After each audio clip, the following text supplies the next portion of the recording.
अस्सलाम वालेकुम वरहमतुल्लाहि वबरकातुहू। अस्सलातु वस्सलामु अलैका या सय्यदी या रसूलुल्लाह व अलैका वसहबिका या सय्यदी या हबीबुल्लाह। क्या हाल चाल है मुफ्ती साहब, आपका ठीक ठाक है?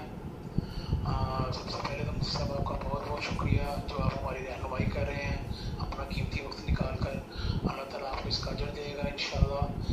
मुफ्ती साहब, मेरा आपसे सवाल ये था कि एक रोज़ा जो है वो कज़ा हो गया है बीमारी की सूरत में, यानी कि बीमार था आदमी, उसकी सूरत में उसने रोज़ा कज़ा कर दिया है, छोड़ दिया है, उसका कफ़ारा देना होगा या उसको कज़ा रोज़ा रखना होगा?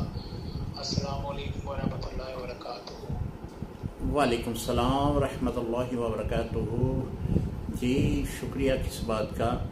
अल्लाह करीम का शुक्र है कि खुदाए रब्बे ज़ुल जलाल ने जो दीन का इल्म सीखने को मिला है, जो मेरे उस्ताद मोहतरमी का मुझ पर बहुत बड़ा एहसान है कि मुझे दीन के रास्ते पे उन्होंने मेरी मदद की है। तो की ये मेरे पास नसीहत है।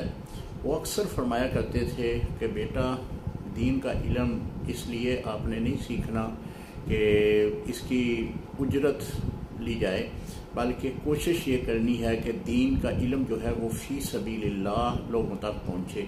तो अल्हम्दुलिल्लाह अल्लाह का करोड़ शुक्र है कि मेरे उस्तादी मोहतरमी किबला शेखुल हदीस साहब किबला वालिद ग्रामी आपकी खुसूसी दुआ से अल्हम्दुलिल्लाह दीन की फ़ी सबीलिल्लाह खिदमत करने में मुझे बहुत ही एक आराम है, एक मज़ा है जिसको मैं बयान नहीं कर सकता। जो बात आपने फरमाई है रोज़े के बारे में, तो रोज़ा चूँकि उसने हालत उसर में तोड़ा है, बीमारी की सूरत में तोड़ा है, मिसाल के तौर पे पेट में शदीद किस्म की दर्द शुरू हो गई या बुखार इतना शदीद है कि अब रोज़ा तोड़ने के अलावा उसका कोई भी किसी सूरत में भी कोई मेडिकल फ़ायदा नहीं हो रहा, तो अब वो हालत उसर में है, रोज़ा तोड़ दे तो इस रोज़े की कज़ा होगी, इसका कफ़ारा नहीं है। कफ़ारा तब बनेगा कि बिला उज़र अगर रोज़े को तोड़ा गया तो फिर कफ़ारा है। यहाँ पे उज़र है, उज़र की हालत में अगर रोज़े को तोड़ा है तो सिर्फ़ उसी रोज़े की कज़ा होगी। अस्सलामु अलैकुम व रहमतुल्लाहि व बरकातुहू।